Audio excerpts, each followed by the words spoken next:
জামিনে কারামুক্ত হলেন বন্দর উপজেলা পরিষদের সাবেক চেয়ারম্যান আলহাজ মাকসুদ হোসেন। বিশেষ প্রতিনিধি আজিজুল হক তন্ময়ের পাঠানো তথ্যচিত্রে দেখুন বিস্তারিত। বৈষম্য বিরোধী ছাত্র আন্দোলনে দায়ের করা মামলায় গ্রেপ্তারকৃত বন্দর উপজেলা পরিষদের সদ্য সাবেক চেয়ারম্যান আলহাজ মাকসুদ হোসেন হাইকোর্ট থেকে জামিন লাভ করেন। জামিনে মুক্ত হওয়ার পর অসংখ্য নেতাকর্মী তার বাসভবনে ভিড় করেন। স্থানীয় নেতাকর্মীরা ফুল দিয়ে শুভেচ্ছা জানান মাকসুদ হোসেনকে।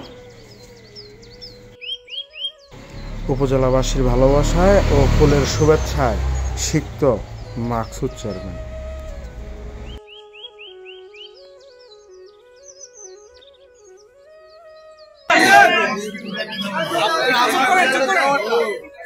এটা করতে আমার জন্য একটু কষ্ট হয়েছে, আমি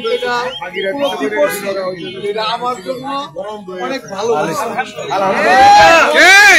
আমাদের সামনে যে একটা উদ্দেশ্য আছে, যে একটা টার্গেট আছে, এটার জন্য আমি দেখতেছি অনেকেই ভালো হয়েছে। উদাহরণস্বরূপ এইরকম যে অনেক লোক ছিল যারা আমি দেখছি উপজেলা নির্বাচন আমার পক্ষে ছিল না, এই লোকগুলি এখন এবং তারা কষ্ট করে অনেক কষ্ট করে টাকা খরচ করে আমার জেলে রাখতে গেছে, বারবার গেছে।